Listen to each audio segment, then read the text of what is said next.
Ayan, kamusta na kayo dyan sa aking channel?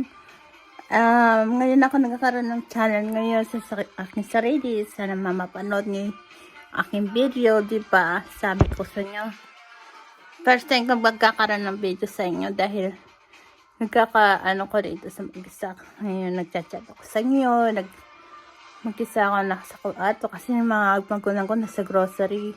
Pumunta sila sa Walmart sa kawin ko pag ano naman dito sa Idaho, 'di ba? Ano sila? Tawag ito. Pag Sabado nagpupunta sila ng grocery, ako lang nagpapuntay sa aso. Taga-babysitting na ako ngayon dito sa bahay. Siyempre, ang aso dito mabait. Si Sashi, ang tawag ko diyan Sashi. Napakabait na aso. Meron akong aso doon sa Pilipinas nakatira ako sa Parang. Doon ako sa Parang nakatira noon. May aso rin akong batik. Aso doon yung dati noon. Balik pa ako noon, nandun ako sa Pilipinas. Yun. Ibig sabihin. Ayun.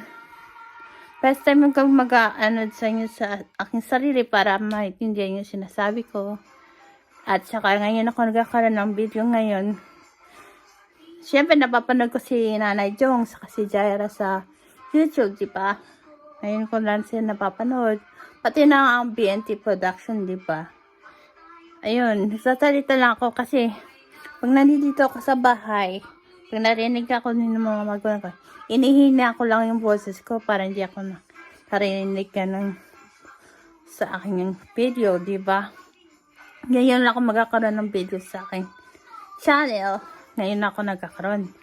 Yun, nasasabi ko sa inyo, sana, alam niyo na malapit ng Pasko, dito sa Idaho, sa US, nagka-ano sila ng mga 4 season dito sa US. Di ba? Ano nga, susunod, winter, winter, spring, summer, falls na 4 season dito sa Idaho. Tapos ang dito sa Idaho naman, balit ng oras sa isang November. Magpapalitan na ng oras kasi ibang dito eh. Winter dito kasi malapit ng mga snow.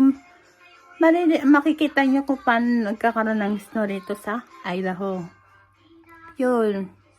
Nandito lang ako sa kwarto, nagchat-chat ako sa inyo, nagchat-chat ako para makausap ko kayong lahat, diba?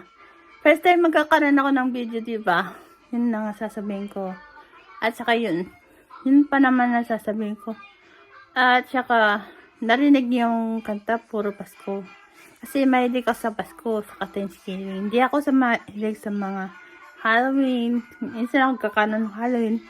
Pero Halloween dito sa Idaho, nagko-costume ako. Kung anong suot kong costume, di ko alam anong gagawin ko sa costume, di ba? Yun ang sasabihin ko sa inyo.